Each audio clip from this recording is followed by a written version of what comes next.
So just a few minutes ago, I Googled best Canadian rock bands, and I came up with an article from Ottawa Life magazine, which I presume is about life in the scenic town of Ottawa, the capital of Canada. And it has it has the top 20 rock bands. And, number one is Rush. Number two is the Tragically Hip. There's somebody named Billy Talent on here I've never heard of. Nickelback is number 6. That's bullshit. Just ahead of Metric, who is really good. You get down to the bottom and it's, the Odds and April Wine and Blue Rodeo. And I don't see the Crash Jones Band on there anywhere. And that was their song playing at the beginning of this podcast, Diamonds Ain't Forever. And they definitely deserve an honorable mention, especially not a dishonorable honorable mention, but an honorable mention on this list. And Ottawa Life magazine, you should be ashamed. Anyway, welcome to the Up and In Fantasy Baseball podcast. It's not even a fantasy baseball podcast. It's just the Up and In Dynasty League podcast where we just sit around and shoot the shit and talk about ourselves. And yeah, it's episode 8. And I am here with Andrew Phillips. And I suppose we're going to talk about, first of all, your nickname is Big Poop. And we should probably address that sort of the caca in the room right now. Okay, we can do that. The origin of Big Poop? Yes. It's actually, it's a super profound, as funny as that sounds. At least I thought it was. I have no doubt. In high school, I wrote a lot. Like I would write stories about students and then pass them around. They'd be funny and all that stuff. And the English teacher got a hold of one and you can't be making fun of people, but this is actually pretty good. And then at some point he said that writing is like poop, and that sometimes you do it and it stinks, and other times you do it and turn around and you're like, I can't believe that came out of me. And I was like, that's really good. That should be on a t-shirt or something. So that evolved into Big Poop. This was an English teacher that told you this was like a 60-some-year-old man. Maybe, he was old. He was ancient. He was around when you could hit kids. So that I don't know how long he'd been sitting on it, but that's where it came from. Just think about it. He may have spent his whole career waiting for someone to drop that knowledge on that, and you come along. Yeah, just faded. That's great. Yeah, that's where it evolved from. Okay, so then you just used it, and we'll get to the places where you have used this name then going forward. But okay, so Big Poop. So let's face it, it's an odd name to call it. A professional gentleman. I mean, you have the beard. Beards are a symbol of trust. They say, hey society, trust me. Despite the fact that I've covered my face in my own hair, trust me. They say people trust men with beards more. So yeah, they should. Yeah. But yeah, I mean, I am not exactly thrilled whenever I have to, like, if my Twitter or Instagram or PlayStation ID or whatever, somebody wants to know it, Big and Poop I have 69. to be like, oh, it is. It's Big Poop Monster 69. That is exactly what it is. I didn't know. I'm not on the PlayStation Network, so yeah. I don't even have a PlayStation. I have a PlayStation 2. Go ahead. But yeah, I mean, it always makes dates, whenever they want to follow you, and you're like, the real Big Poop is what my Twitter handle is if you want to give me a follow. All the other Big Poops are just imitators, right? Yeah, but people that get it, like, everybody loves the name. Like if I'm watching a Twitch stream and I decide to comment and they read it, they're like, oh, Big Poo Monster, that's hilarious. They get it. Not everybody gets it. Some people just see like a 34-year-old man that's calling himself Big Poop on the internet. Right. I mean, so who tends not to get it? Like women, children, people at work. Children like it. Grandparents, I don't know. I don't really talk to a whole lot. But dudes on the internet, they like it. People in real life don't understand it or they think like, oh, that's Yep. childish or potty humor. But sometimes that's the best humor. Well, a lot of us dudes are also in our other lives dudes on the internet. So, Yeah. you know, I remember, finding the first time I really used the internet is like the day I walked into my freshman dorm in 1995. And I had never been on the World Wide Web until that. I brought my computer. I forgot all the power cords. In all honesty, my mom had to send them to me. So about 3 days into my freshman term in 1995, I plugged into that magic Ethernet port on the wall of my dorm room, and that was the beginning of becoming a dude on the internet. So I went through some things. Yeah. Yeah. And I met my wife on MySpace in 2006. So what are you going to do? So Fantastic. there's no reason to run from the dude on the internet dumb. No, You know what I I mean, it's been very good to me. If I wasn't able to be a dude on the internet growing up, I think that I wouldn't have the personality that I do. Um, I'm not quite a invalid when it comes to social interaction. I'm not great at it. I don't like it, but like I can go out and seem like a regular person, and a lot of that humor translates. But on the internet's where I'm my best. When I can be in text, it comes out a lot wittier and faster and coherent than whenever I have to not filter it from my brain. My brain to straight to my mouth is not quite as potent. No, I'm with you. I think my wife thought that I was more charming on the internet too. That's why she agreed to hang out with me after I sent her a MySpace message. Yeah. That message later showed up on the cover of the CDs we handed out as our wedding party favors. And she actually just reposted it on Facebook very recently. So, and I mean, it's like 2 paragraphs. I don't know, and then I don't know. I guess I make good internet chat. I don't know. Yeah. But I mean, you get that that screen between you, and you don't have like the sweaty palms. You don't have to sit there and like, okay, if I say this and there's judgment, I don't have to see it in real time. And that gives you a little bit of confidence that you may be lacking otherwise.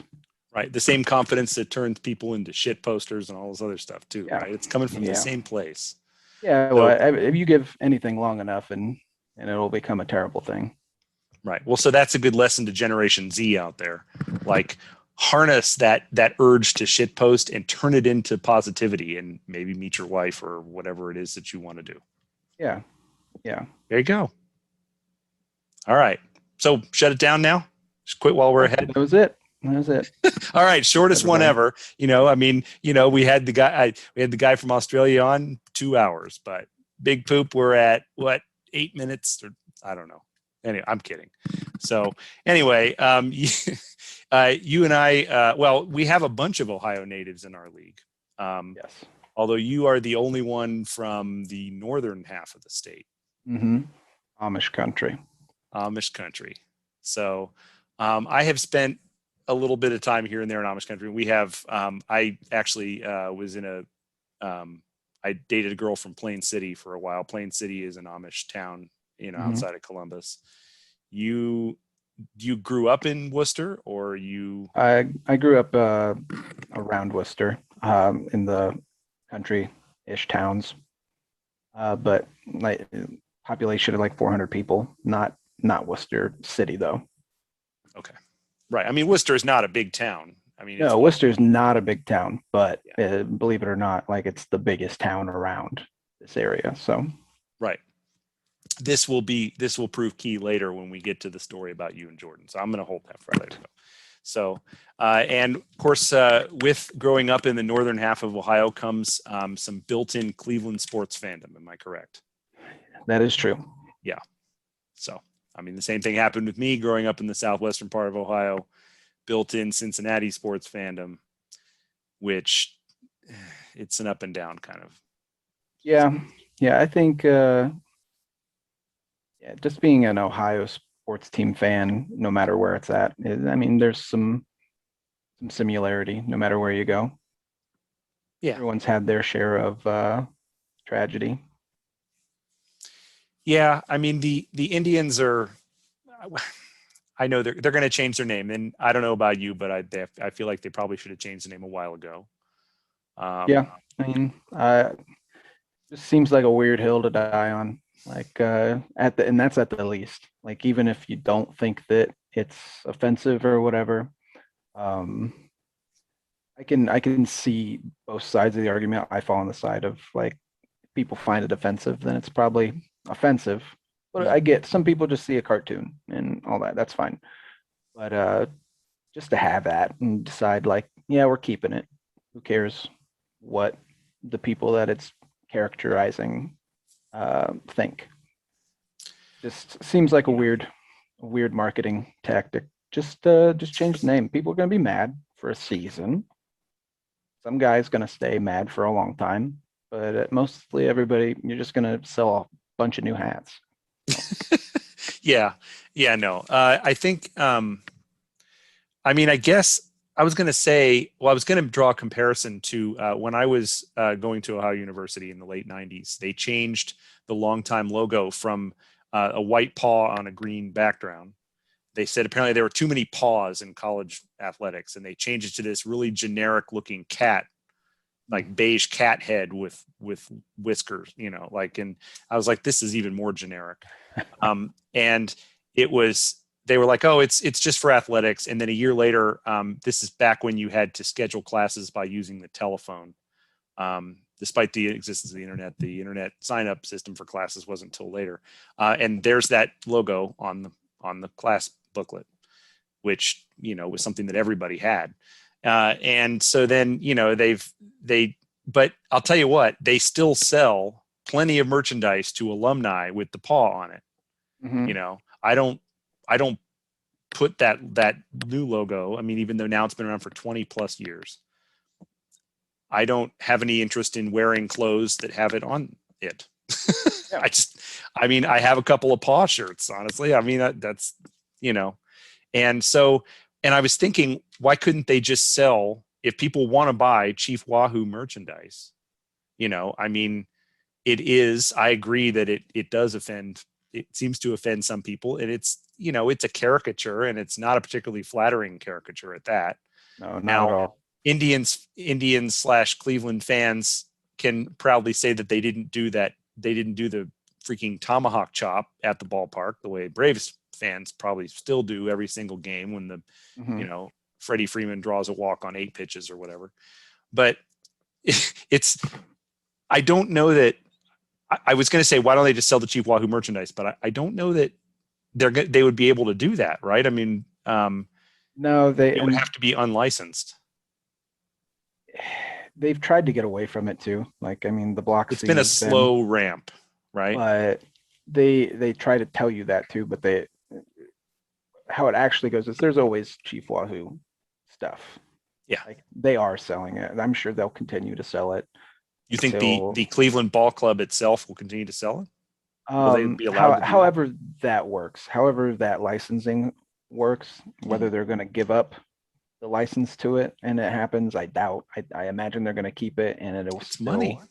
Yeah, it'll still go on, just less, and they'll probably change the team name to like the Spiders.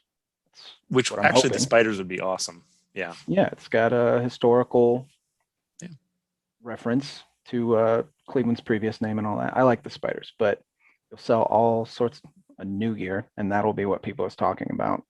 Meanwhile, all the bitter Northeast Ohio old people are going to be buying all the Wahoo stuff. Yeah, someone is going to sell it. I mean, even if it's like, are you familiar with Homage, the Columbus clothing company that sells unlicensed retro sports stuff? I think they have a Cleveland store. It's a Columbus thing. There's tons of it here. And, honestly, a lot of the unlicensed stuff, I have a Reds Homage shirt and a Portland Trailblazers one. And, honestly, that's the stuff I'd rather wear than a lot of the licensed gear. I mean, I like the licensed hats, Yeah. I mean, retro stuff's cool. It's a handsome hat. If it's not racist. True. It helps if it's not racist. Yeah. Like retro is cool. I like it unless, it's racist. Right. Well, so I wonder if a company like Homage would try to pick up something like Chief Wahoo. I would hope they wouldn't, but they also seem to be pretty good at making money. So Yeah, and like I don't know, it'd be hard to society turn has down. has put that on the fringe of racist, and like I don't want to be the guy that gets asked like, is it racist? Is it not? I don't know. Everyone make your own decision. For me, it's not racist. Like I don't think anyone's trying to hurt anybody by having it on No. their T-shirt, but also, I mean, look at it. So Yeah. Well, I do.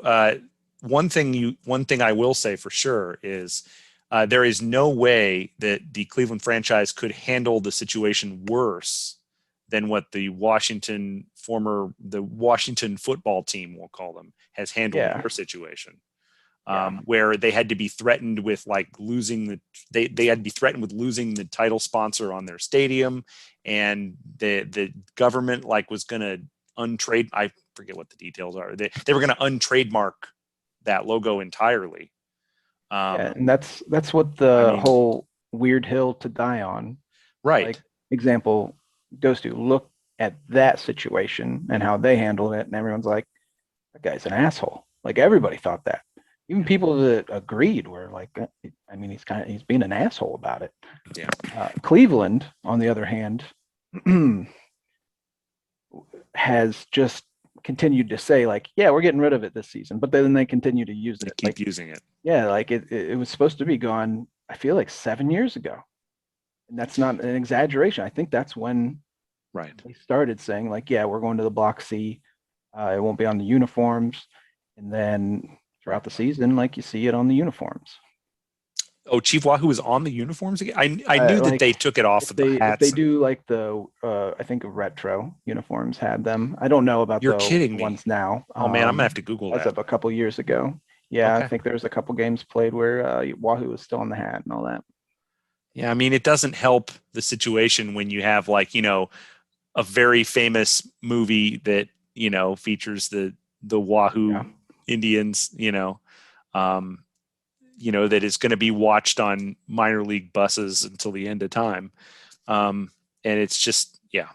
And with yeah, the way that baseball fans tend to skew a little bit older, and a little bit whiter, and a little bit more conservative, that it's just, just a clash of realities.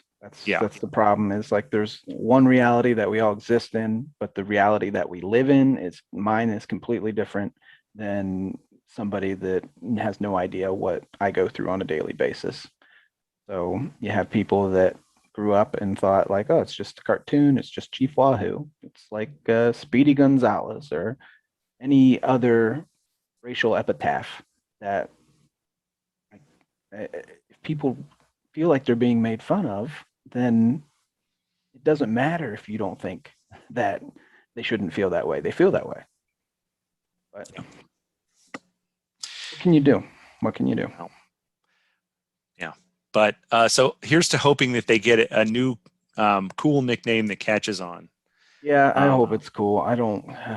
I know that I'm a subscriber to The Athletic, and I know they had an article. They've had a couple of bits and pieces in there where they were speculating what would the name be. Would it be some reference to the Rock and Roll Hall of Fame? Would it be the Spiders? Which the only thing anybody knows about the Cleveland Spiders, baseball history people, are that they had the worst record in a season in it's not even the modern era, but the entire era of baseball history. They were what, 20 and 134 or something like that. I mean, it was, and I can see ownership not wanting to be associated with that, even though nobody Yeah, around today who's going to buy a ticket to go see a Cleveland game was around in 1899 or whatever year it was. I think it was 1899, right? Something like that. yeah. Yeah, I mean, put the Spider-Man logo on the hat or whatever, or something that looks like it. Like people aren't gonna care about that. Nobody's gonna know. Most people don't buy a hat because of the team it represents anyway. They buy a hat because it looks cool, or they buy one hat for the team they represent, and then they buy like a Yankees hat because everybody loves the Yankees hat logo, unless you're an actual baseball fan. Then you hate the Yankees. But every casual fan out there will just Yeah. buy whatever hat they think looks cool. And if there's a spider on it, it kind of looks cool. I remember being in Europe about 15 years ago, and you'd be amazed at how many Yankees hats were for sale, just like from sidewalk vendors. I mean, these were not, just selling random knickknacks and stuff, stuffed animals or like tourist crap or whatever, and Yankees hats. Like an American tourist is going to buy a Yankees hat in France. I don't know why they would do that. I got the impression the Yankees hats were kind of like a thing.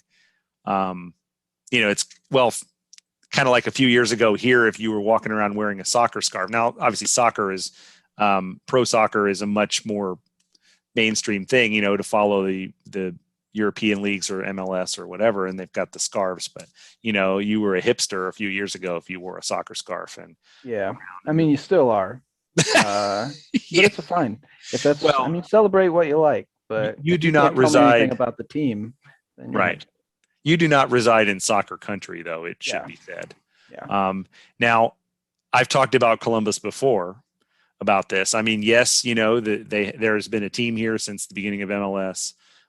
Before this, I lived in another MLS city in Portland, and in Portland, the soccer is a much bigger deal than it is here. Here, it's just something to kill time in between, when you're waiting for Ohio State to play. Yeah. I've been to a lot of crew games, actually. I liked it quite a bit. Just, I mean, the MLS is completely different than trying to watch the European League. Like the skill gap, you can see something amazing happen in the Euro League. In the MLS, you don't. You see guys that were pretty good, but you see the mistakes. You don't like the passes aren't crisp, and you don't see the breakaways like you do in Euro League, because that's where the talent is, and that's the talent pool that they're drawing from is a lot bigger. Yeah. No, for the same reason you don't see great baseball players coming out of England all the time. No, I mean, we were, like I was talking with Nathan about the Australian Baseball League, and we were trying to figure out, okay, there's a bunch of Australian players, but was there ever an Australian superstar?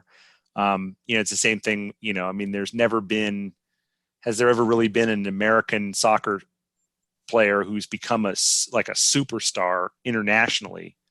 I mean, I know obviously there have been that we've exported a few, but I don't think there's ever been a superstar.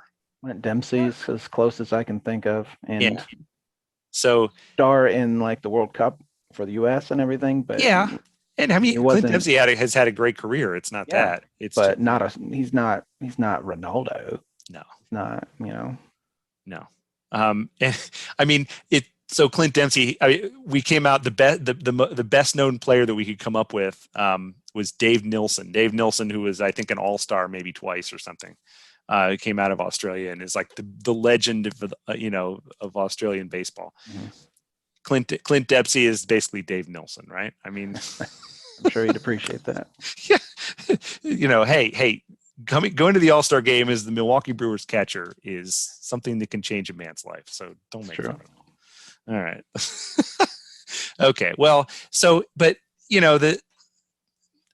I actually haven't been to a crew game, so I think I'm going to go eventually. My neighbor down the street, his wife works for the team. Mm-hmm. So I'm hoping I'll get to go soon. I mean, obviously they just had a new park and stuff. And it seems to do pretty well. They had threatened to move to Austin, Texas a couple of years ago, and everybody flipped the heck out. And it was ugly. And then they sold the team to the same people that own the Cleveland Browns, which, I mean, I guess, they stay in Ohio, but I don't know if that's really a step up. Yeah, it's not the legacy maybe you want. But, the guy who made his fortune running truck stops, I mean, nothing against truck stops, but I don't know. It seemed, I mean, they got their stadium. They got some public money for the stadium. So I mean, they didn't go to Austin. That's the big thing. And Austin gets a team anyway, right? I'm sure that guy doesn't care. I doubt that guy is as involved as he tried to be with the Browns when he first bought the Browns. Like, that guy doesn't care about MLS. Oh yeah, what's his name? Haslam. He learned his lesson, right? When there was that apocryphal. I don't know if it's apocryphal. It might be real, about where he was like talked to a homeless guy outside the Browns training facility or whatever, and the homeless guy said, "You really need to draft Johnny Football," and so then drafted Johnny Football. Am I completely off? That sounds familiar. Yeah. And then they I mean, drafted Johnny Football, and I then don't know if it happened like that for real, but I mean, that's the legend. well, gee, he sure shouldn't have told a journalist that, huh? I don't think it matters where he got the idea. It was a bad idea. Yeah, from a homeless. If he thought of it himself, it's worse. Yeah. Well, listen, hey, my team has a long history of failed quarterbacks, and they're frankly, I love Joe Burrow. Like, I'm very impressed by him, but you know what? He may very well get his other ACL torn or whatever it is. Mhm. And I mean, it may not work out anyway, you know? Like, there is a long history, maybe not quite so many as the Browns, but there are still plenty of quarterbacks on the speed bumps on the highway. I mean, I could name off a few. Now we don't quite have the jersey. It's a very well. I thought I've seen it several times. The picture of the homemade Browns jersey. I've seen it on the internet a few times while I'm off being a guy. Where it has the names of all the Browns quarterbacks from like 20 years. And it's like a like old 17 scroll guys. that you'd find in a monastery or something. Yeah, and it's on the guy had a custom jersey and he like added all the names of all the Yeah. quarterbacks. So we don't have that many, but we got a few. So also, until the Bengals actually do more winning, I don't defend. I don't openly root. I don't defend anything they do. They are basically failures until they succeed. Right. Yeah, I mean that's where I was with I am with the Browns. Like I don't know if I'll fair weather them this year, but I gave up, I don't know, in 2008 with the Browns. You didn't come running back when they made the playoffs this past year? No. Okay. I'm a You can root for whoever you want. I don't care about fair weather fans and all that, but it just seems weird to me. Like I wouldn't be able to respect myself if I was like, yeah, I've been here the whole time. I Yeah. haven't. I haven't paid attention in years. Yeah, I know. I don't fundamentally love football as much, but it's just one of those things that's always been around me. So, I just kind of keep tuning in, I guess. And here in Columbus, we only get maybe half a dozen Bengals games a year. They want to show Browns games more. I think it's probably 2/3 to 1/3, Browns fans to Bengals fans here. So they will usually show the Browns game if they're head to head. I mean, if the games are at the same time. And I mean, I don't blame them. I don't know. Browns fans seem to be especially loyal. It's like the way Cubs fans used to be before the Cubs turned into your standard big market team. I believe the Browns have one of the largest, if not the largest, fan bases Really? across the world. I think maybe the Cowboys overtook them, but I know that it was the Browns and the Browns continue to rank pretty high. Now that I read that and I did not fact check any of it, No. so it's possible that that's completely incorrect. Like Bleacher Report or something. Yeah, it was a headline somewhere. The Onion. Yeah. Yeah, that would be funny. Yeah. Well, whatever. I'm just, yeah. I mean, I know a lot of Browns fans. I went to school with a lot of Browns fans. There's Browns fans all around me. So my in-laws are Browns fans. Like I would have a little bit of schadenfreude when the Browns were going through the worst of it a few years ago with Hugh Jackson and all that. But since then, especially since moving here, it doesn't really benefit me to do that, especially when my team really, really sucks most of the time. I think what did it for me was like the Browns maintained such a bad approach to everything about football, from team building to who you put in charge. They were consistent. Drafting, all of it, every year. And every year, despite that, all of my friends and family would be like, well, this is the year. Tim Couch. We got Tim Couch now, or we got Derek Anderson, or we got one of the 15 others that we had. And then they'd turn around and the Indians, who we can talk about my problems with the Indians, but I would like to do. I didn't mean to spend the whole time talking about soccer and football. So go ahead. Had finish it. Like certain level of maintained success for a long time, every year. And Yeah. they Since people, the you're talking about the last, like, since they were kind of the sort of dynasty of the late 90s, like mhm, since yeah. then they really have never been bad I mean, in there was a 25 couple years they years. were bad, but yeah, over the last 15 years, like There hasn't been any sustained badness. correct, correct. And people don't care about that. Like the Indians don't spend money, and Right. that I get that. It's frustrating, but they're also really good at developing talent or They are. acquiring talent in trades or Pitchers, especially. yeah, like all that. So that kind of made me bitter as well. Like you guys can go and you can pretend like the Browns are going to be good this year until you get your souls crushed again. That's fine. I'll watch. I'll laugh when it happens, and then I'll watch an actually presentable product every summer when the Indians start Yep. or Cleveland baseball team starts. So yeah, yeah, it doesn't, I mean, the Indians are, I know they're, the Indians name isn't really being used, but I mean, it's, we know who they are. It's, Yeah. and we both agree they should change. So I don't feel bad. Whatever. It's, but I, what I was going to say was, you know, with the older generations of sports fans, there's this expectation that you would be loyal to your geographic or your childhood team. I mean, a lot of it's geography. Mhm. You know, my friend Drew, who owns the Chicago team in the league, you know, he was kind of an army brat, bouncing around, and even though he has lived in Chicago now for as an adult for 20 plus years, he is not a Bears fan. He is still a Pittsburgh Steelers fan because that is the team that his dad followed, even though he did not live in Pittsburgh. Mhm. I think his dad might have been originally from Pittsburgh or something. And so he is the Steelers fan, which of course bothers me because I personally strongly dislike the Steelers because I'm, you know, like Not from that. Pittsburgh. Right. Well, I mean, there are actually a lot of Everybody. Steelers fans here too. Oh yeah, Um, but that's true.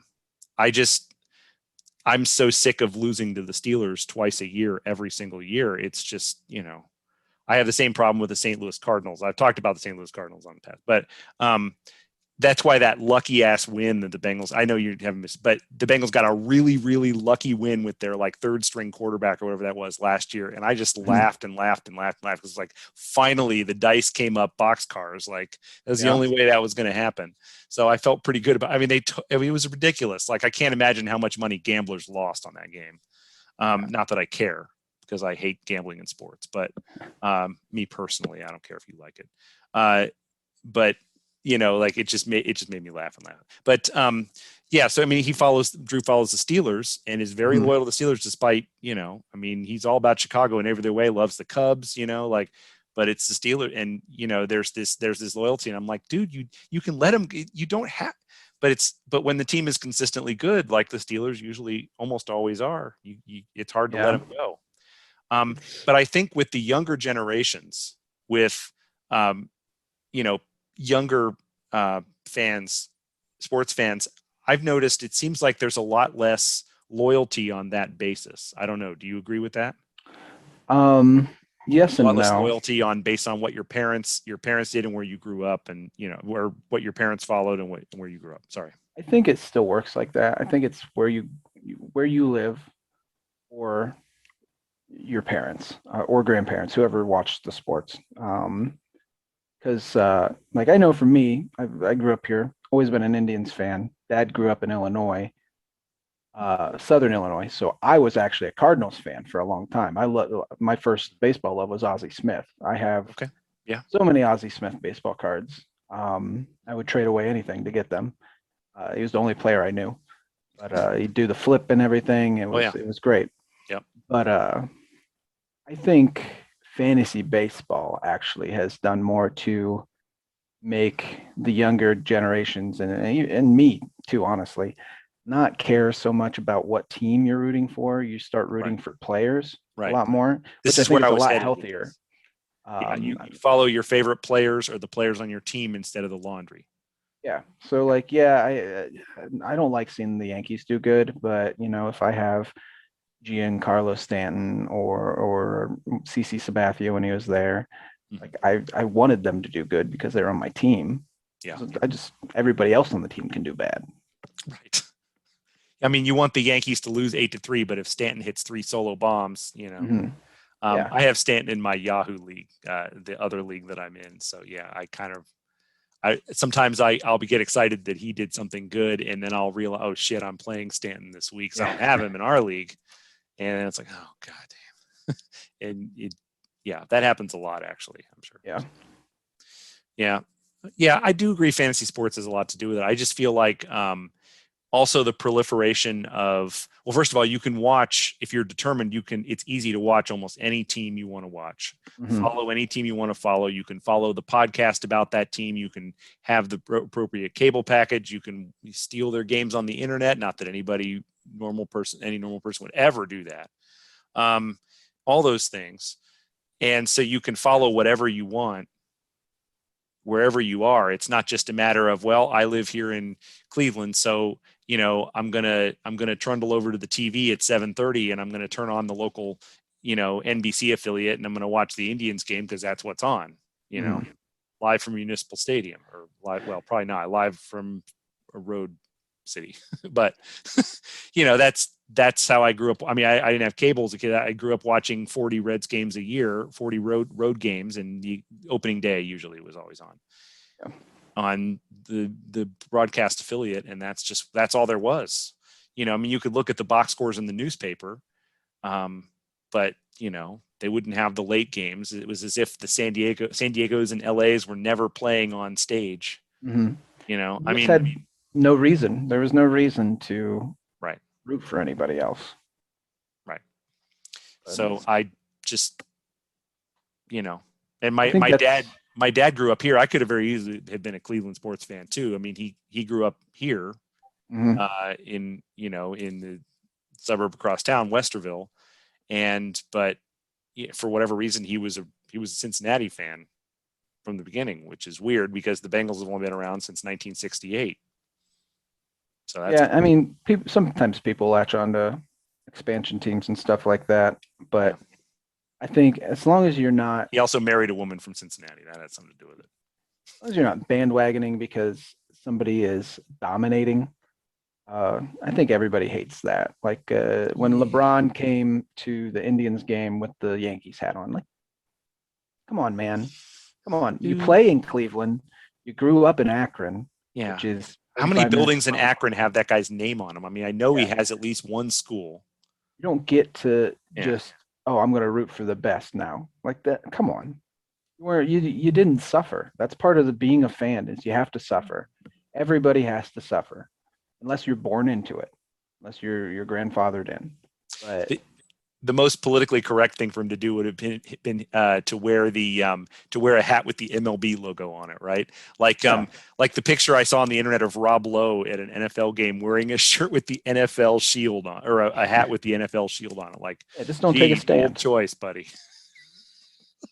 It cracked me up. Like, what's the point of this hat even existing? Yeah. Like said, what? Like I'm a Roger Goodell guy. Like, what does it mean? I don't know. I get it a lot more now because taking a stand on anything instantly earns you a plethora of internet hate.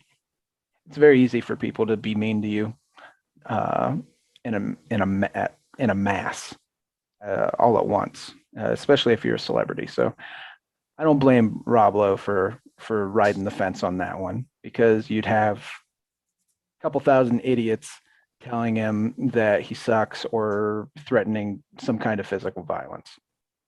Yeah. Well, if I'm someone with a public career, I have a publicist who runs my Twitter feed. Makes me look cool. No, that's probably a good idea. That is worth the investment, so. All right. Well, so then you became a Cleveland fan. I'm assuming those late 90s years, with that team, I mean, you can name off the lineup. That was probably your formative years. So I didn't get super into baseball until 2004-ish. Mm-hmm. But like growing up, like I did, Jim Thome was was somebody I idolized, and Sandy Alomar Jr. as well. Sure. Those two specifically were people that I Mhm. idolized. I watched, I enjoyed that time, but it was not. I didn't understand baseball. I just understood that there was this thing happening and we were winning and it was fun. I didn't get. Yeah. It was like listening to a song in a different language. Like, yeah, this sounds fine. I don't know what anyone's saying. I don't know what that instrument is, but it's fine. Whatever's happening, that's cool. But it doesn't make me an aficionado on whatever kind of music or that was, or whatever country that music came from. I don't know anything deeper. I don't have an appreciation, a true appreciation for it. But in 2004, that all changed. First year of fantasy baseball, and I started watching and getting into arguments about like whether the win is a valid stat. And honestly, I started out on the side of like sabermetricians can go and sit on their saber meters. Like I didn't need you to come in and destroy the magic of the game. But Right. as I got disillusioned as I got older, like I came around to no, the win is a farcical statistic to base anything off of. So you're a supporter of our league using quality starts, even though those seem to be the Yeah, I mean real. those aren't a great stat either, but it's better. It's like a win. It's like a win that tries, that's trying to give you some kind of information. I mean, my heart breaks for Ryan Yarborough or whoever who doesn't Yeah, get quality start because he comes in the second inning. But the game's changing, so I don't know if we're going to see some kind of other stat pop up that signifies that somebody was there while all this stuff they didn't affect happened around them, and they just happened to luck into having it next to their name. yeah, well, I mean, I know I thought the quality star was a better stat just because it made it even the playing field for good pitchers on not that good team and on mediocre teams. Yeah, Or someone like Jacob DeGrom who was constantly having wins thrown away by his bullpen. yeah. Um, The problem with that, and we don't have to go into this super long, is like a 6 inning start where you give up 3 runs is not inherently better than a 5.2 inning start where you shut them out and strike everybody out, right? But one is awarding you, um, and one isn't. You're getting awarded for the worst performance. Now that won't always happen, and the reason that won't always happen is because it's a bad stat. Like it doesn't tell you anything other than these exact parameters were stayed within, which is better than the win. The win doesn't give you that. no. So, but we can, like I said, I can rant on that. It's fine. I like the quality. I like that we have quality starts. I'm not lobbying against it. So what was it that got you into fantasy baseball exactly in 2004? Uh, I think my friends were started playing it. I did saw Jose Lima pitch for the Dodgers against the Cardinals in the 2004 playoffs. He was like striking people out and dancing on the mound and stuff. I like that. I thought it was funny. Right. And then that's really where I was like, hey, you guys got room for one more in this league. Jose Lima. And then I drafted him first round, first overall pick. And that was a year he was on Kansas City. I think he had an ERA over 8. Went like 0-18. Like they threw him out every start. He made 32 starts. And Oh my goodness. one of That's the something most the Royals atrocious, at that era would do too. yeah, one of the most atrocious seasons I've ever seen. But he had fun. Like worse than when LaTroy Hawkins would start for the Rockies and worse than like Eric Milton starting for the Reds or Yeah. yeah. I mean, they put up 6 and 6.5 ERAs. Jason Marquis, he was another one that was a classic. Yeah, that's Go out true. there, give eight earned runs, but throw 140 pitches and last 6-7 innings doing it. Oh God. Yeah, I mean, Jose Lima was a good pitcher at one point in his career, and he would always give up a lot of home runs. But, Yeah. That's those pitchers used to be able to be successful. Now I feel like fly ball pitchers don't get to where they don't even get to that point. No, The it's Jose very Limas rare. and the Tom, the Tom Browning, the guy who Mhm. would give up 35 homers a year but win 17 games and pitch 194 innings. That Big one you was don't Matt really see Cain. it. Yeah, Matt Cain was the big one growing up or coming up. Was he give up all these fly balls and his peripherals would stink, but somehow he'd be an 18, 19 game winner every season. you just don't see that anymore. Yeah. Because the pitchers with the heavy fly ball bent, they don't make it to that point because they get killed by the Yeah. by all the fly balls turning into home run. Yeah. And I think a lot that has to do with a lot of different things, but I think the approach to hitting over the last like 10 years has changed. Uh, Yeah. or at least they've zeroed in on a couple of things that I think that they always did maybe, but like the spin and the launch angle and everything, like I'm sure that was accounted for in some way. It just wasn't specified like it is now. Yeah. They put names to all that stuff and turned it into kind of a plan. I mean, Fred McGriff didn't make videos about it, but I mean, Mhm. it's, you have it's all about the physics of the swing and increasing, and then pitching, with drive line and all that, increasing your spin rate and your velocity. And Yeah. I mean, who would have thought, when I was a kid, in the 80s, who would have thought that when I was a grown up that, major leaguers would be chucking average 93 mile an hour fastball, that a 93 mile an hour fastball would be average Yeah. as it is now. It's a Yeah. I mean, 50. That's a 50 fastball. 10 I years mean, ago, I mean, we're looking like regularly guys would be throwing 87 yeah. off speed stuff. I watched Paul Bird pitch for like 2 seasons for the Indians, and I think Paul Bird pitched for the Reds for a year too. So he was throwing 86 mile per hour fastballs. right. Now, the Reds do have Wade Miley, who threw a no-hitter throwing nothing but 86 mile an hour cutters. That's Yeah. if you watch the MLB.com, it's like cutter 87, cutter 86, cutter 87, cutter 84. And then occasionally he'll throw a changeup or a curveball, and that's it. Yeah. I mean, if he throws a fastball, if it says four-seam fastball, chances are that pitch gets hit real hard somewhere. Like it didn't cut or it didn't do anything, you know. Yeah, it's a dying breed though, for sure. Nothing ball. I know. And and it was there just aren't that many of them. And I feel like that's why I was actually kind of in favor of deadening the ball a little bit, because I think it's important to have multiple pathways to success. I don't think you want a sport where everybody's trying to do the same things. Mm-hmm. I mean, Moneyball. Well, I know you don't need to be told this, but there was this perception in media and among the Joe Morgans of the world that Moneyball was just about getting a lot of walks and homers, but really it was about finding the undervalued. It was the guy who came up with Moneyball was a stock market writer, right? Mm-hmm. Michael Lewis.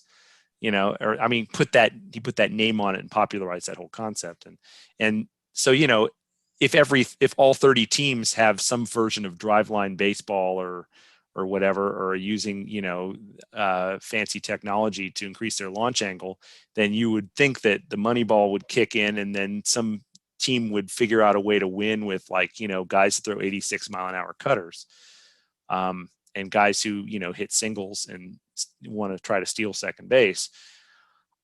But I instead of waiting for that to happen, I have to admit, I generally have favored some of these proposed rule changes that kind of even the playing field a little bit and make it so that you can be one of a number of different ways and still be successful, Mm-hmm. Yeah. And I don't know if, and I kind of get the more libertarian attitude of, well, these things sort themselves out and you just got to let it be. But I just, I've talked about this with the shift. Like, I'm not suggesting, it makes me uncomfortable to say, yeah, the shift should be banned. You shouldn't be allowed to shift and put fielders in the place where you think the ball's going to go, according to your data. Mm-hmm. I'm a data person. Like you use the data, but also something about it makes me. I look at them. I look at a shifting, ball club, and you got the one guy on one side of the field, and it just doesn't look right to me. And Yeah, maybe I'm and I getting mean old. it ruins one of the more exciting aspects of the game. Yeah. Like fielding is just not as exciting as hitting. I don't So think I'm anybody would really argue. hesitant to say that, they should ban the shift, but I don't think it's good for the game if a high average hitter is hitting 257 because if a guy that's normally would be a 300 plus hitter, spraying spraying balls all over the field or whatever, or that I have to watch Joey Votto hit 214 because he Mhm. pulls line shots caught in short right field um, by the third baseman playing in shallow right. Yeah. Unfortunately, when you introduce money to stuff, like Yeah. the whole adage of just because it's banned doesn't mean you have to do it. That exists, but at the end of the day, these people are going to make more money if they win more games, and if that's how they're winning more games, then Yeah. you can't expect them to not do it. Yeah, no, that's true. I mean, yeah. And while I know a lot of teams, and I was thinking about this in reference to the situation going on in Oakland, um, where Oakland looks like they might be moving because they're not going to get a bunch of free money from the city, and they're not going to get a bunch of free tax abatements on a bunch of free real estate, so that they can make all this money from all this other stuff that's not baseball, and thus it doesn't matter if the A's are any good, right? Mhm.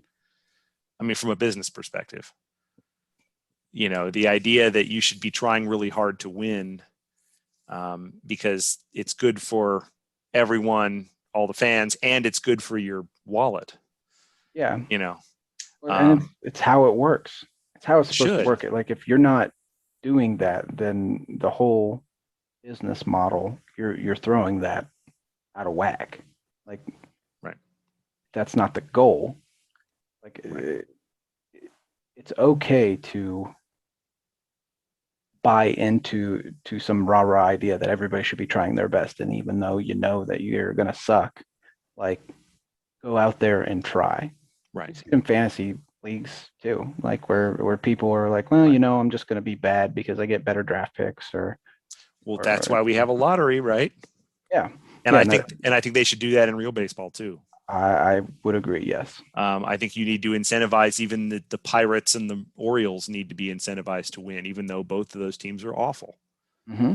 And I still don't even know how the Orioles even win as many games as they do. I mean, on paper they just I don't know what to say about it. Honestly, one of my least favorite franchises in sports is the Baltimore Orioles. I won't take players from the Baltimore Orioles. I don't think that they know how to Well, develop they don't have a talent lot at of good all. ones. Yeah. They've God bless had Trey people. Mancini, though. I did watch him in the home run derby, Yeah, and that's true. that guy seems like an all right dude. If you can miss Hey, a it's year nothing due against to him. cancer and then come back and hit a Yeah, bunch of bombs, that's pretty cool. So I'll give him yeah. that. For every Trey Mancini, there's like 10 players you can name where the Orioles completely shit the bed. Yeah. Yeah. Yeah. So the first year I was old enough to collect baseball cards, 83, the Orioles won the world championship. And so it was like they were really good, kind of right at that point, and the Reds were really bad. I was just kind of learning who was good and who was bad. So, but yeah, if you think about it, they have not been good in a whole generation. Yeah, Um, think of some of the and names that you could be associating with the Orioles too. Like it started with Daniel Cabrera. Daniel Cabrera was supposed to be awesome, and he was never anything. He was no, terrible. couldn't get the ball Uh, over. Dylan Bundy, Kevin Gossman, Matt Wieters. Matt Wieters had an okay career, but he was never Buster Posey like he was supposed to be. Yeah.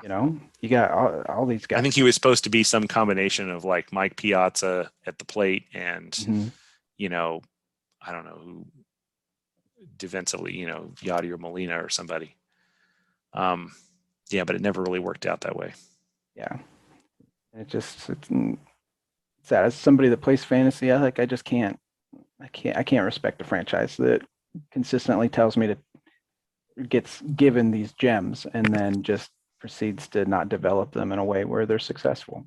Yeah, we brought up Chance Cisco. It was either last episode, maybe it might have been 2 episodes ago. They just cut bait on Chance Cisco, the perennial prospect who got traded around our league several times and finally ran out of chances. Never became the 300 hitter he was supposed to be, and so maybe he'll find himself in Tokyo. Yeah, or he'll end up being picked up by the Dodgers or Cardinals, and teams that never make a mistake, and he'll end up being good. Yeah. That happens too. I think it was probably rooting for that outcome. The team that I was associated with picking up those kind of like, for lack of a better term, like last chance boys, was the White Sox. The White Sox for a while seemed to do that a lot, and now specific names aren't coming to mind, but they would pick up. And sometimes they would still suck, like a Joe Borchard or somebody. But then sometimes they would, so, and I always, every team's got those guys in the prospect graveyard. Yeah. But I don't know. So you got into fantasy baseball, and then at some point you were a baseball dude on the internet. We've talked about dudes on the internet. You were a baseball liking dude on the internet, and you run into Cespedes Family Barbacast and Cespedes Family Barbecue. How did that happen? Do you remember? Yes, I do. I remember, I think it was Jason Parks probably tweeted them out. So the Up and In podcast. Yeah. Yeah. And he tweeted the tweet that started everything. I saw them and I was like, oh, this is cool. I had already been writing baseball fan fiction, I guess is what you would call it. And that's a long story in itself. I started on the internet. I was a huge message board guy. I started out on a site called GameFAQs that was just like a site for game manuals. I've heard of GameFAQs, yeah. But they had a baseball board, and I went on there. I didn't even know that they had a baseball board. Yeah, I went on there, and it was great. I'd go on there to get, like I was playing Baldur's Gate or whatever, and I wanted the rundown of what was in each area. Yeah, exactly. Well, they have that, but for baseball. Okay. And I was there for years, and just a great community and everything. I liked it. I could talk to them in a way that I couldn't talk to my friends because they didn't care. They weren't as passionate about baseball as I was. But eventually I managed to get myself banned from there because at some point you can't not push the envelope when you're a guy on the internet. And I got picked up by this other site that was they did this thing where they would text wrestle. They would act like they were WWF characters, and they would type up these promos, and then people would E-Fed. Yeah, okay, there you go. I've heard of it. I've never participated. They don't like the term text wrestling. I have been something of a wrestling fan for much of my. Yeah, I liked wrestling growing up too, but I didn't go on the internet and have fake wrestling matches through text about it. Anyway, I knew these guys. It's like I was an RPG kid from when I was 7, but I never had the urge to go out and LARP, and I still don't. And I have friends that do. Go ahead. But that was just like a certain section of their forum. Then they had all these other threads and everything. So I got in there, and it got to the point I started making fun of them, and I would type like baseball fan fiction because I cared about baseball, not wrestling. So I had all these little pieces and everything. I think somebody posted Jason Park's tweet about Cespedes Family Barbecue in the the chat room that we had, and was like, hey, they seem like they would be right down your alley. So you hadn't listened to the Up and In podcast then? No, I'd heard the Up and In podcast. I've been listening to that. I'm not like what do you guys, 0.9er or whatever. Okay. But I've heard a lot. I was a subscriber to Baseball Prospectus, so it was like in my feed, and that so I was listening pretty early on. Yeah. So I knew who Jason Parks was. Like I followed him too. I hadn't noticed that he had tweeted this out or anything like that. Somebody just happened to point it out. Started following him. Saw they were putting out a podcast. looking at They were a the blog first, and then they had podcasts.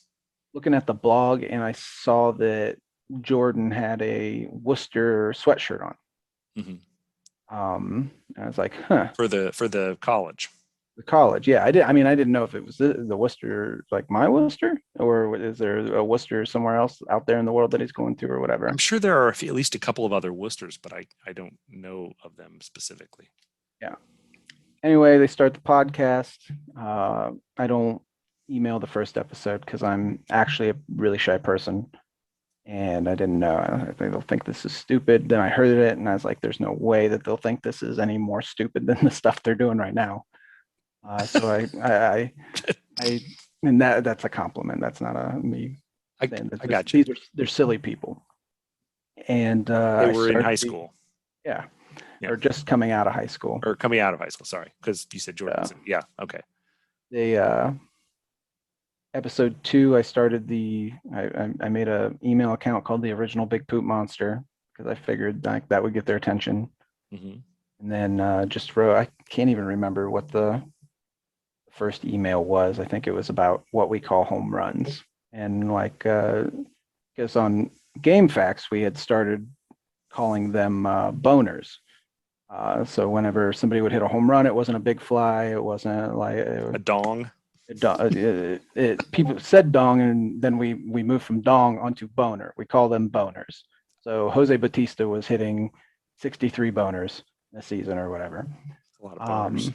So we just went through. I went through and was like, which one of these guys which one do you guys like? Mhm. And then they read it and discussed it. I think boners was popular, and then just from there, I just started emailing every week, and they would read it. And it took maybe 3 before I started really just writing these 500-600 word emails that were baseball fan fiction. Where the characters were baseball players. Yeah, and the characters were baseball players, and then I was involved in the story somehow. Some of them were, risque in nature. Some of them, it was like Jason Parks. Jason Parks used to do that, where he would talk about prospects in a like homoerotic way to get across like his respect or how much like I love this guy. Okay. Yeah, And there would be some jokes about that on the Yeah. podcast, but it was it wasn't. not, I mean, it was PG at worst. yeah. I'm not saying this was nothing out, because I was very aware that these kids were 17, 18 years old, and I'm like a 26-year-old dude, and they have moms, which was the biggest worry the entire time. Yeah, they're from good homes. Yeah, it was how their moms take this, and it was a running joke, honestly, between us three. Was like their moms were not into this for a long time. Eventually, they came around. I think they both still follow me on Twitter, but anyway, the stories. I mean, through all the laughter and the tears. Yeah, they'd be horror stories. They'd be funny stories. There'd be sad stories. Jose Fernandez was like always the subject of the best ones. I had a running series about Jose and I laying on a hill watching clouds and eating strawberries together. This was before or after his tragic passing? Nah, this was before. Oh, okay. Yeah, once he passed, Jose Fernandez was somebody that like watching him throw a baseball and how much fun he was having, like losing that was very tough and a very real loss that I felt. I enjoy baseball less now, post Jose Fernandez death, than I did before, and that's a big reason. It's just like, wow, okay, that watching that guy pitch, like he was throwing frisbees all the time, and just everybody was laughing, even the guys that were looking at the pitches and seeing that they started at them and ended up in the other the other batter's box and they still swing at it. Like everybody was laughing. Like everybody loved that guy except for Brian McCann. And just Brian McCann is notoriously anti-fun, right? yes, yes. But yeah, just losing him, that was I didn't want to write about it anymore. You know, it just wasn't fun for me anymore after that. As silly as that sounds, I didn't know him. I didn't have any significant personal connection with him other than I just really enjoyed. That was baseball. Like that was the magic of baseball. It took me out of like I'm very data oriented too, and it took watching him pitch wasn't about like didn't care about ERA or whatever. It was fun. Every time the ball left his hands, it was going to do something weird and awesome.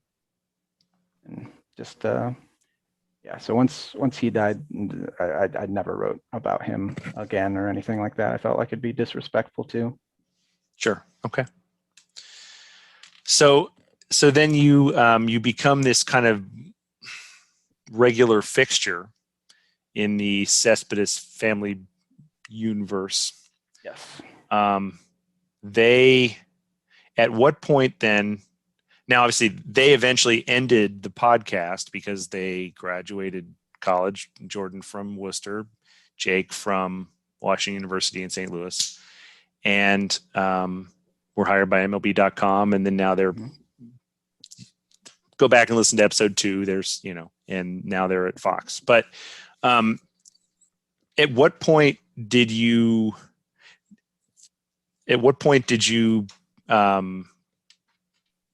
talk with Jordan about like, hey, are you in this town that I'm in, or like how did that come? That was episode 3. That was the third email.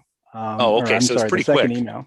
Yeah. Okay. I brought it up the second email because that's when I like on the podcast. It was clear like that was the Worcester that he was going to was Worcester College. You know, it's like I'm 15 minutes away from that, and I didn't know how to bring it up because it's kind of weird, and I don't want to like insist like, hey, I'm only 15 minutes away from you or whatever. I'm not trying to hang out or initiate anything. It's just a super weird coincidence that's funny.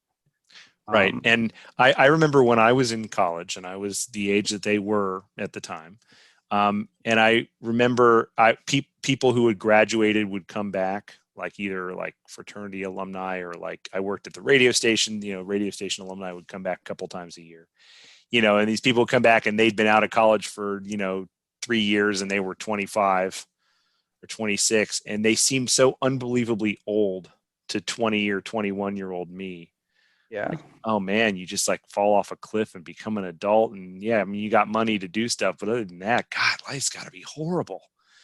I mean, just it's like you were outside the sphere. Well, that's true. However, I think we ended up hitting it off so well because emotionally I'm stunted. So yeah, 26 physically, but like mentally still in the 17 to early 20s humor and thought process range. Yeah. I mean, I know listening to Jordan's side of the story that I'm about to ask you to tell, he seemed he seemed uncertain. He was like, this guy, this is like not a college age guy. This is like, he should have been. He should have been very wary. I would have didn't been. expect less.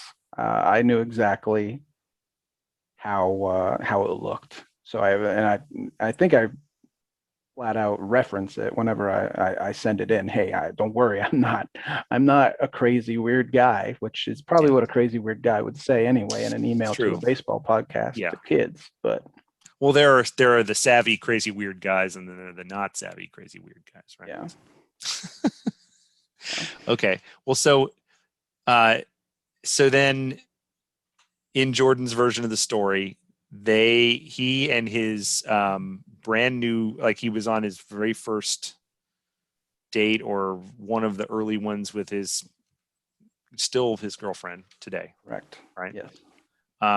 And they're at the movies in downtown Worcester. Yeah, the north end of Worcester. And there's a sudden, or while they're in the movie, there I forget what movie he said it was. There's a big snowstorm. Yeah, it was And several inches of snow and yeah, ice. Yeah. and So so he had your phone number already. no, No. no, he didn't have my phone number. Um, so I was sitting at home, Mhm. and frankly, during my 20s, like most of the time, I was stoned. I mean, it just that's how it was. You don't write baseball fan fiction sober. Um, Yeah.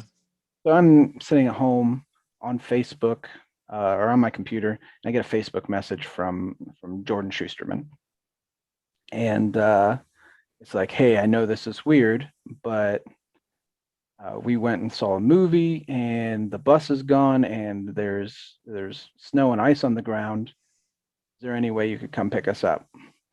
And I mean, I hadn't looked outside all day, so I go and I look out, and it's the day after tomorrow outside.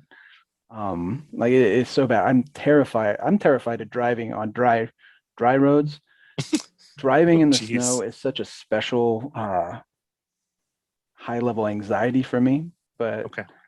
I was like, this is kind of the chance for us to meet, and like it can help them out and all that. Mhm. I should do this. So I forced myself to go do this. I got this shitty little 98 Honda Civic that's literally zip tied together. The bumper only stayed on because I had it on with zip ties. Um, Wow.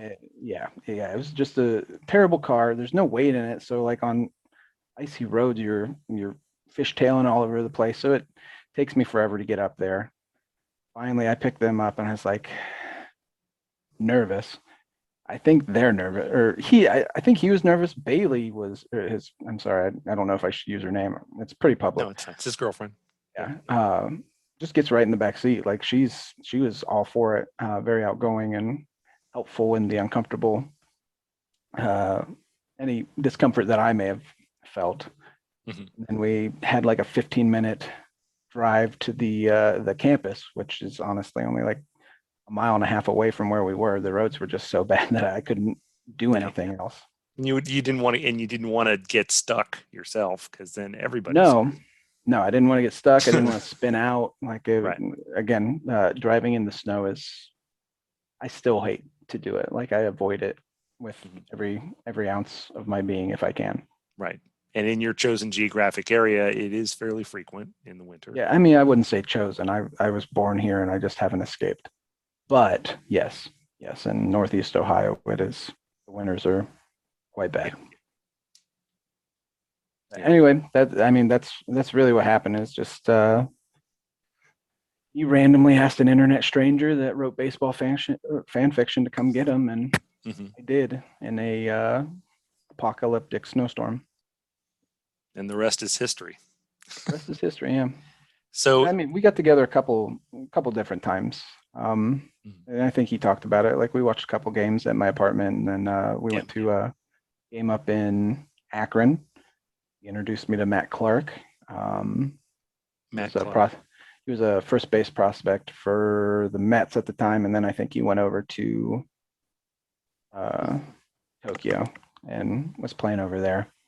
How did But he know? How did he know pro baseball players at this point? just through the Barbacast. Oh, okay. And, Wow. and Obviously, I knew they would get to know players from doing the yeah, work with yeah, I mean, MLB.com it was media and stuff. he was in the minors at that point, and that's really where they got their in was minor league baseball players who were listening to the podcast and thought it was Yeah, cool. They were the same age and everything. It was just a right. That's true. good situation for them I to be mean, successful. the episode that he talks about in well, the episode of the Barbacast he talks about in episode 2 of this podcast, where they're doing the live fantasy draft with Carlos Rodon, who was a star at UNC at the Hmm. time, hadn't been drafted yet. I was in that Um, league actually. yeah, okay, and I got beat and by Carlos Rodon. yeah, and it's just chaos. And I mean that episode really does live up to the billing. If you listen to him recommend that, because I asked him like, "What's your favorite episode?" Hmm.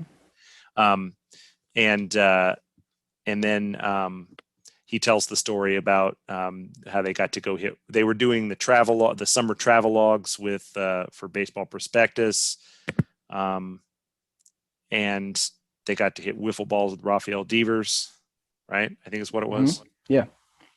I don't know if it's Devers or Dever. I don't know how to pronounce his last name. But yeah. So okay, I guess that makes sense. Yeah, I mean podcasts were, I don't know. What years were this was like had our league started when you I had think the so. okay, So you guys had started it. I wasn't in it yet. right. It started in Um, 2013 and yeah, so I think that's when they started. This was late 2013. Yeah, okay. my first email was actually August 6th, 2013.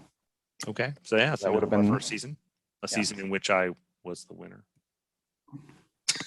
yeah. I That's why won you I brought it was up. like, wow, I've never won any of this kind of thing ever in my life, and I just did it. I'm going to be in this league for life. Um, I don't know, but yeah, I've never had a lot of success in any other fantasy sports. Don't have success in fantasy football. Don't have success in either fantasy baseball league. I don't know. So I just try to appreciate it. But and then you joined the Up and In League in 14, 15. It was 14 or 15. I think it was the second year or the third year that you Okay. guys did it is when I joined. So 15. Would Brady have been? Yes. It was Brady's first year, I think, or Mhm. first or second year as commish. Okay. Right. Okay. Yeah. And of course, you were the Worcester Big Poops, which makes sense. And in a triumph of branding.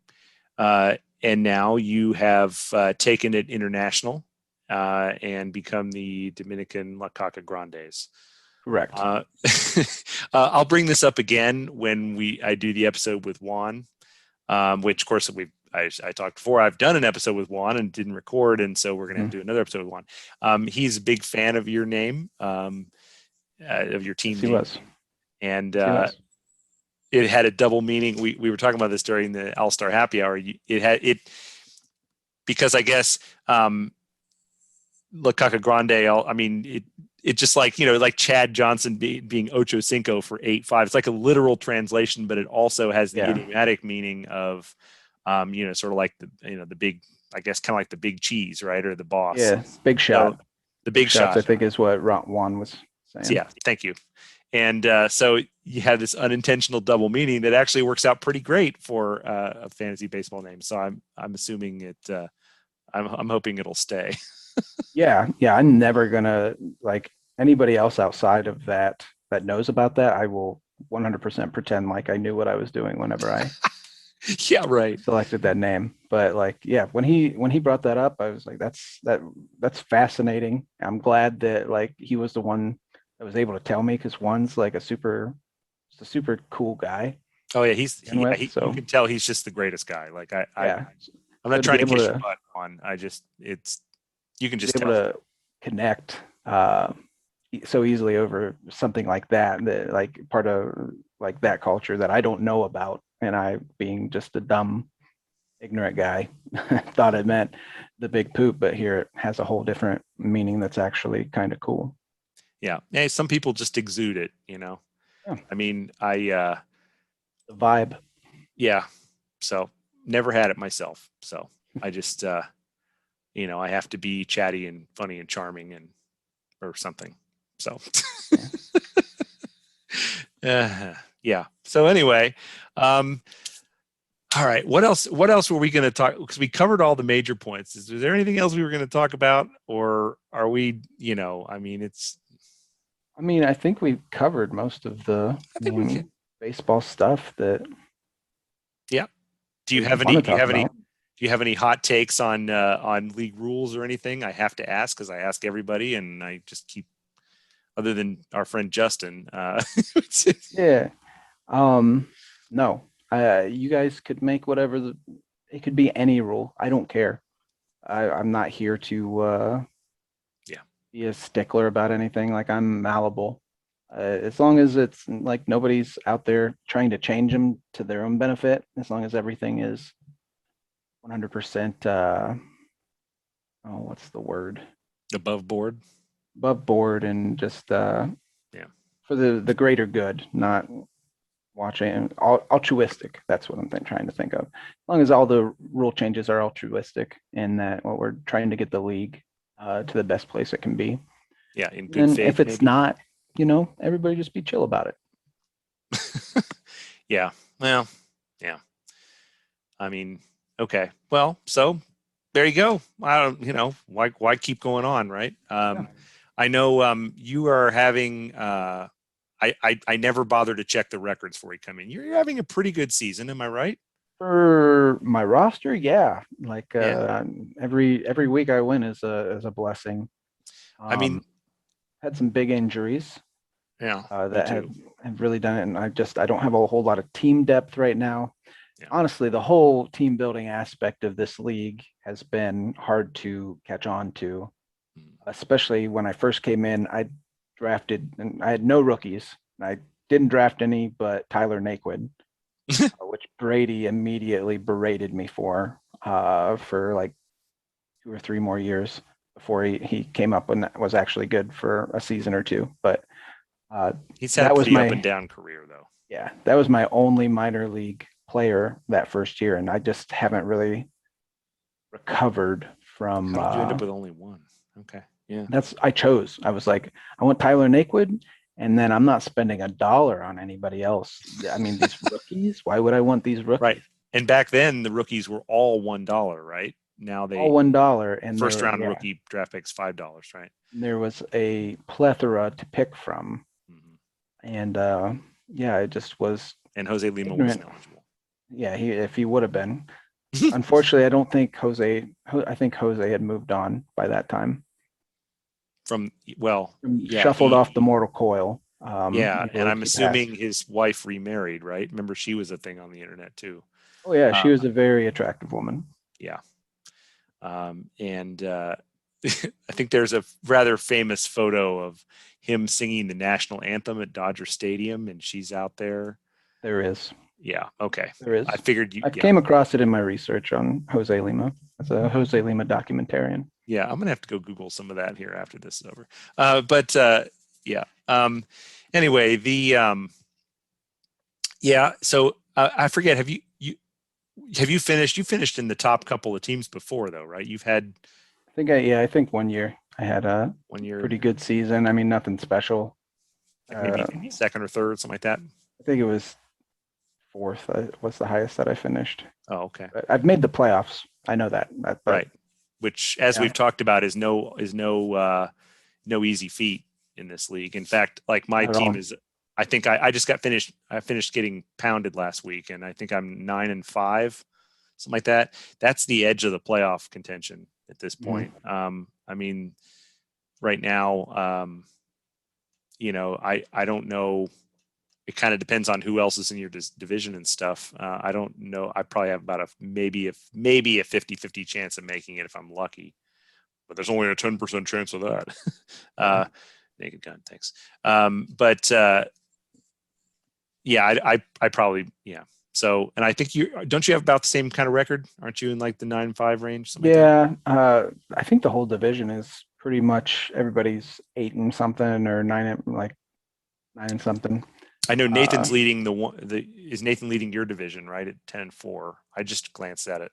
yeah, I think so. And I'm in the other division. I'm not in Justin's division. I know that. Right. And they just lost a couple weeks ago. They lost their first match.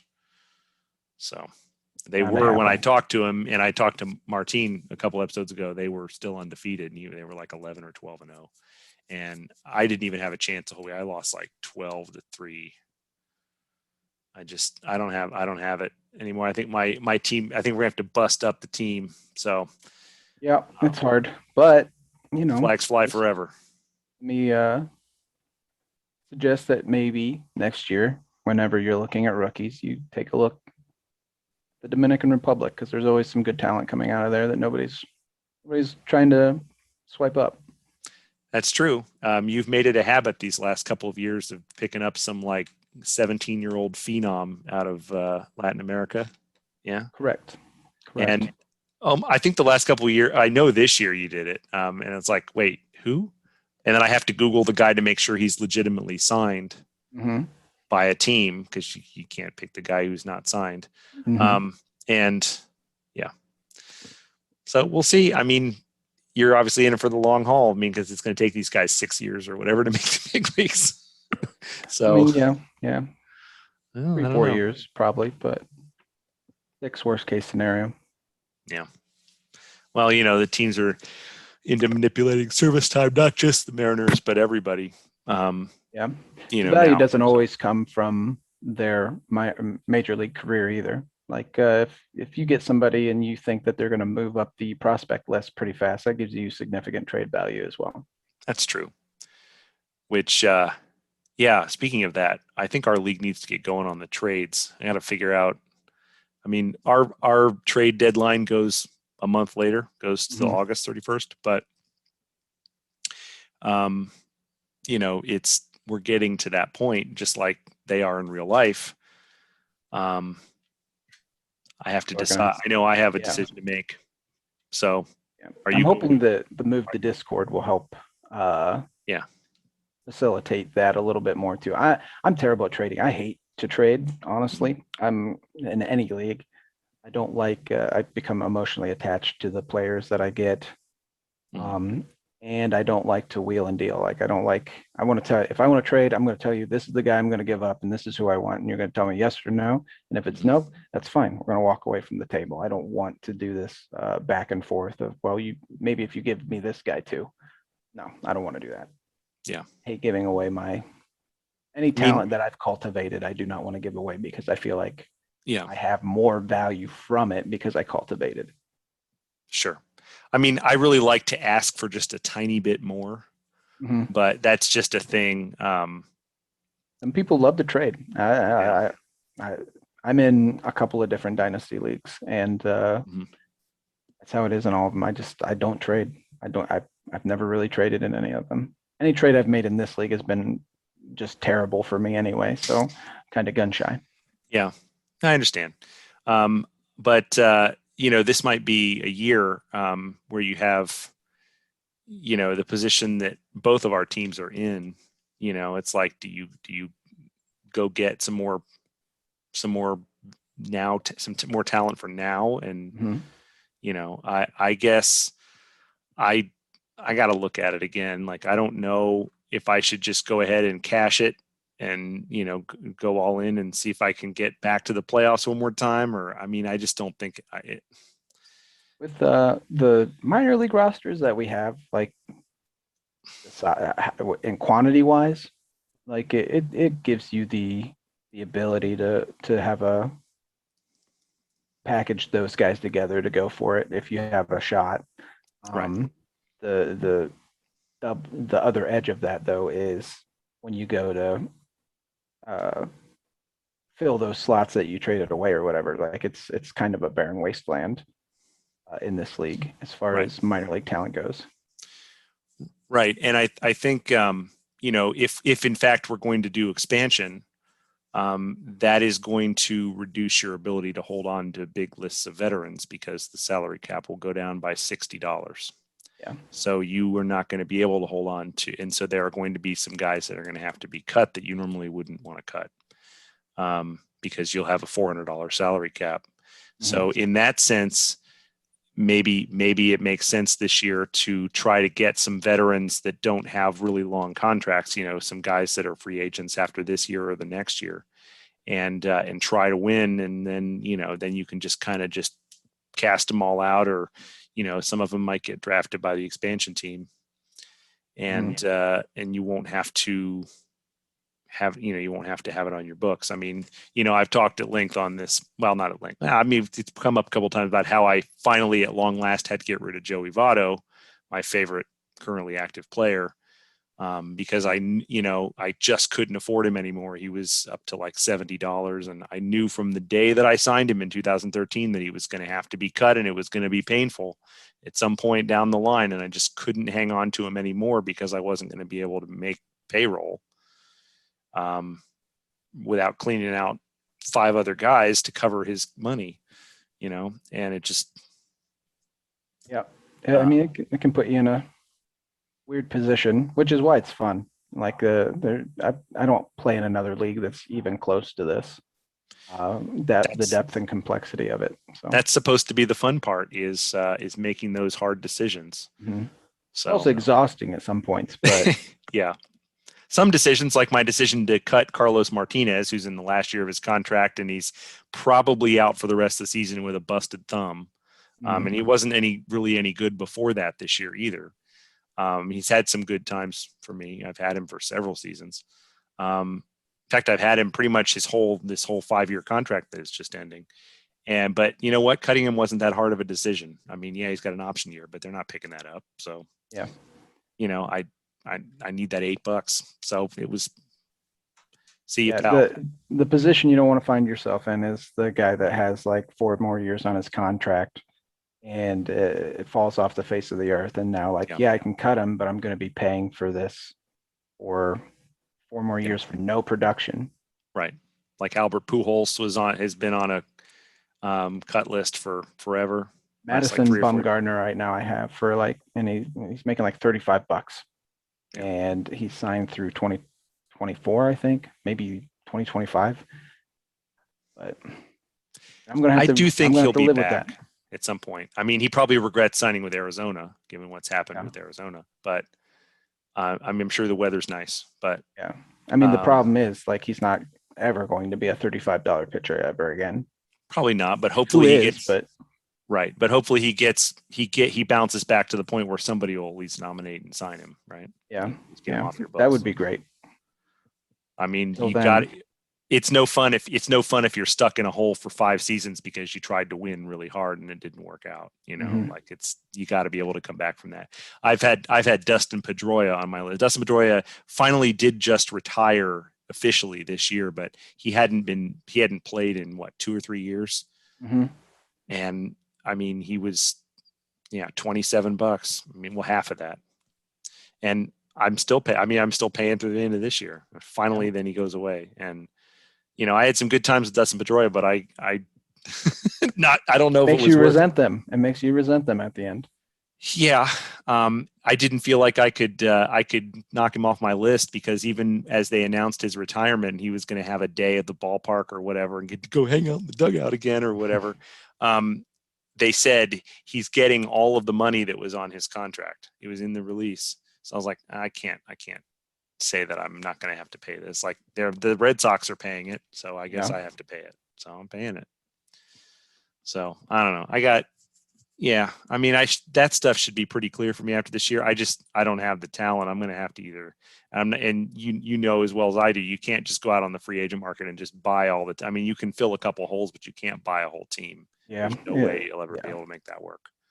So filling a bunch of slots, like keeping up with auctions and stuff, it's so daunting that, and I'm sure that's part of the league that some people like is the auction stuff. That is the hardest part for me, is like knowing how to value these guys, because we have so many members and so many players that the value isn't just inherent to the stats that they can put up. It's like when this guy got nominated, nobody had spent any money yet, so now people were buying him, and his price goes a little bit higher than it would have if he would have been nominated a month later, where people had already spent their money and his true value would have been assessed. So usually players' price goes down if they have a really long-term contract. Mm-hmm. Of course, the longest contracts now are being signed by the guys who were never out on free agency. They're, Fernando Tatis Jr. or Mookie Betts. They're getting 12 years from their original, from the club that already has them. And so then, still convinced there's a bit of a balance problem there with I don't know. So young players are such a good deal in our league, and free agents are so comparatively expensive to sign from free agency that, it's a no-brainer to accept Fernando Tatis's 14-year extension, because even 14 years from now, he's still only going to be making, decent, pretty good, like low superstar money, even at the end of that contract, even though in real life, he's probably making, he will never be worth in 2030 34 or whatever it is, there's no way he'll be a bargain then, right? I mean, he's a bargain now, and he'll be a bargain for a few more years. But Yeah, I don't know. I mean, that's how baseball teams were giving out contracts. That's why you see Josh Hamilton and Albert Pujols getting the contracts that they got. They're banking on that upfront production, and then they'll worry about how to pay for it 7 years from now. Right. Yeah. I mean, you sign these players to these really long contracts, and you have to figure the GM has to know he's probably not going to still be in that chair at the end of that contract. It's not going to be his problem. Yeah. So, I mean, like, I don't know that the Reds necessarily regret giving Joey Votto a 9-year contract extension. Although fans like to complain about it because, as you know, lots of fans like to blame their team's best player. I mean, he's not their best player this year, but he's been their best player. Face of the franchise. Yeah. In the past, it was recently as a couple of years ago, and they want to blame him because there's not enough RBIs or whatever. I think I saw a thing that said that Votto had already, production-wise, lived up to that contract. The bigger problem really is that the small market team doesn't have the kind of money to give to that guy, and we don't really want 10 different versions of the Tampa Bay Rays out there, cutting a guy when he makes more than $5 million or whatever. Yeah, and I mean, we could fill another podcast with my feelings on I know market. I know. We're trying to wrap this one up. So yeah, what they do and they don't have. Because I feel like we may be being fed a line of BS when it comes to, we just can't afford it. Not on the business model that you've created. And that's where the cutoff is I'm coming from this. Like, I would give it almost anything for Cleveland to win a World Series. I don't care how much it costs. If I was a billionaire, it'd probably change the way I looked at the world. But I'd like to think, like, I don't care if I'm making money. I'm putting all this money and I'm going to bring a championship to the city because I know what it would do for all the people. I mean, look at what happened when the Cavs won, right? I don't even care about basketball. I got that was pretty that seemed pretty transformative for the city. It was. And for anybody who was, and they finally got a championship after all that time, right? Mm-hmm. In any sport. Yeah. I mean, I don't understand why you wouldn't bust your ass if you're the Rays guy and you're more concerned about my stadium's in a shitty place that nobody can get to, and Tampa's not a good market or whatever. Which I don't think it is really. I don't want owners like that. I want some cowboy to come in there and just drop money with just willy-nilly, doesn't care about the return. Yeah. Wants a championship. That's what I want. I don't want that guy to be the cashman. I don't want that guy, I don't want it to be the Yankees, where they do that every year. So like there is a balance of a competitive balance I would like maintained. I don't like teams being bought, but if you can develop a team and you have that talent that came up through your system, keep them. Like open the purse and pay them. Mm-hmm.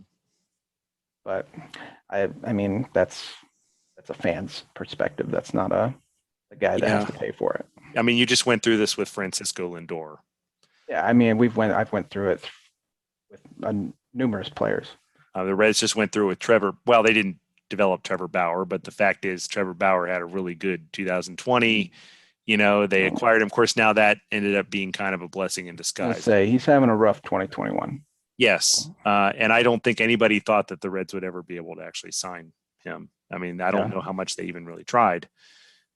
But still, you let somebody walk away, it's hard to do that. Lindor I'm not trying to compare Lindor and Bauer so much. Lindor was a homegrown mm-hmm. talent. By the way, there's a whole article out there. I don't know. I think it's on the Ringer, or it's either on the Ringer or the Athletic. If you can't find it, I'll I'll locate it and send it to you. And it was a whole what if story where the Seattle Mariners were definitely going to draft Francisco Lindor, and they ended up not, and they ended up drafting Danny Holtzen instead. Mm-hmm. I think I read that. Danny Holtzen, who I'm did actually make the big leagues for like 10 innings. Yeah. Well, his shoulder fell off, I believe, but and he came back and made the big leagues like in his late 20s. Yeah, but and then he retired. But the Mariners, all the Mariners wanted to draft Lindor, and they ended up just kind of not doing it. And so it sounded to me, if you read that article, it was like, wow, he should probably never have even been on Cleveland in the first place. Correct. I mean, that's the way the draft goes, but it was really fascinating. I'll have to locate that and send it to you. But it was really, I love that kind of stuff, that kind of what if stuff. In Reds history, there's a whole thing about how they chose this guy named Chad Mottola, who went on, he never really did anything in the big leagues, but he ended up becoming like a bad hitting coach or something, instead of Derek Jeter. They could have had Derek Jeter, and they had Chad Mottola instead. And flip this to the Browns, and that's a real fun game to play. Yeah, right. Honestly, it's that way with almost every team. In Portland Trailblazers, I'm just pulling my basketball team out of my, they took Sam Bowie over Michael Jordan. Mm-hmm. And that's a thing that you always hear from anyone who's a Blazers fan. And then, of course, they also took Greg Oden over Kevin Durant was the other one, more recently. And neither one of those worked out, sad to say.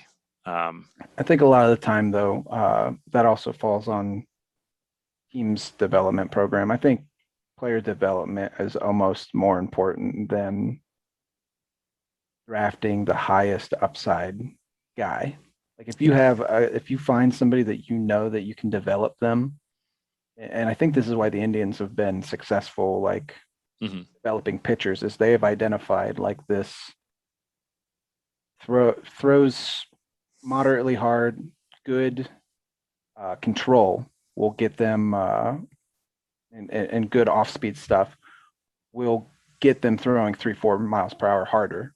No ways. It's easier to add velocity than it is to teach control. And that's really what they've done. And it started with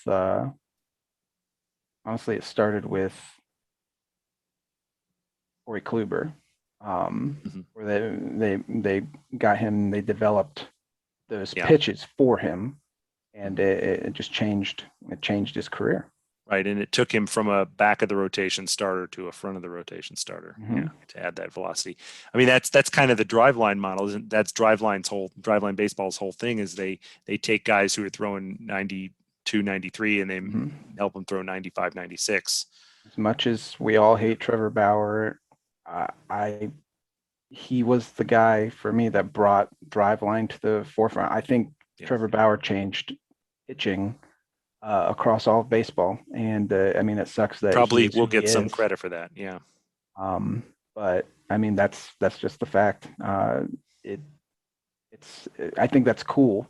Other than him being who he is, like it's cool that somebody was able to identify this untapped resource, and they were right, and now everybody does it.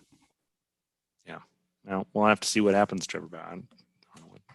He seems to come up in almost every episode of this podcast. Yeah, well, I mean, he's polarizing. Before all the stuff that just came out, like he's a giant red ass. So. Oh, totally. Same reason people talk about Kurt Schilling and all that other stuff. Like it's just people that are assholes are fun to talk about. Yeah, well, there's a fair number of successful assholes. Otherwise, everybody'd be nice, right? True. I don't know. Anyway, it's late. Let's shut this off. I really appreciate your time, Andrew. Yeah, I appreciate you having me on. Hopefully it wasn't too boring for people. No, we made it to almost 2 hours. This keeps happening. Jordan lectured me about this. Like you have to keep it to 60 to 90 minutes, but then of course their own podcast doesn't do that. Half the time, keep pointing that out. I think another episode just dropped. It was an hour 40. It's fine. It doesn't matter. I mean, I'm usually, I mean, obviously it's weird that I'm admitting that I'm going to listen to my own podcast just because I kind of like to see how it went. Yeah. not because I like watching my own face, but honestly, I usually just do it, listen to it while I'm doing work, earning a living. And it's not like I'm focused on it 110% all the time. I mean, I listen to podcasts as accompaniment for some other activity almost all the time. So it doesn't, I don't know that the length of it necessarily. I mean, something like the way the Up and In podcast was, or like the new Kevin Goldstein joint, the Chin Music is, where they go 2 hours and 45. Like, that's a little tough to take. Sometimes I'll admit to skipping segments, but Yeah, I think as long as the conversation is good and it's not, it can draw you in, make you feel like you're just sitting in the room. I mean, I've listened to podcasts that go on 3-4 hours. Like it just is. They're able to capture you don't it in have that to moment. listen to it in the same sitting either. It's just, but I do think I honestly, though, as I'm constantly poking at him, he does have a point. Like, it is true that a podcast that's a little shorter will probably have more people will start it because it won't be so daunting. I mean, the fact is, marketing-wise, it's better. The fact is, I've got about 20 episodes of Chin Music piled up and they just keep getting longer. And and the other podcasts, the other baseball podcast I've been listening to lately, Say It Ain't Contagious, is only like 45 minutes to an hour. And those are a little less daunting to click play on. So I get it. I get his point. I do. Yeah. And he's a professional. So I should shut up and listen to him anyway. Still amazing. All right. Anyway, Andrew, I'll let you go. Have a good night and best of luck the rest of the season. I think you've inspired me, by the way. I think I'm going to try to win, and I'm not going to trade away for prospects because whatever, they're prospects. God bless prospects. The draft is the most fun part of our league, but you know what? Flags fly forever. Flags fly forever. So I forget where I first heard that, but I use it a lot, and I'm not sure why, because my team doesn't win that much, but it still sounds profound. Yeah, it's fun to say. So our league, everybody loves prospects so much that, sometimes I figured I could actually be more successful if I kind of swam upstream and said, no, give me your veterans, give me the guys who can play now. You can have Chance Cisco. You can have all the prospects you want. And so generally I trade prospects for veterans. And so I think I'm going to do that some more. So, all right. Well, I wish you luck with that. I wish you luck with sticking to your guys, clinging to them like a teddy bear. So I will. All right. I will see you in the playoffs then. How's that? Sounds good, man. All right. Have a good one. You too. All right. Bye.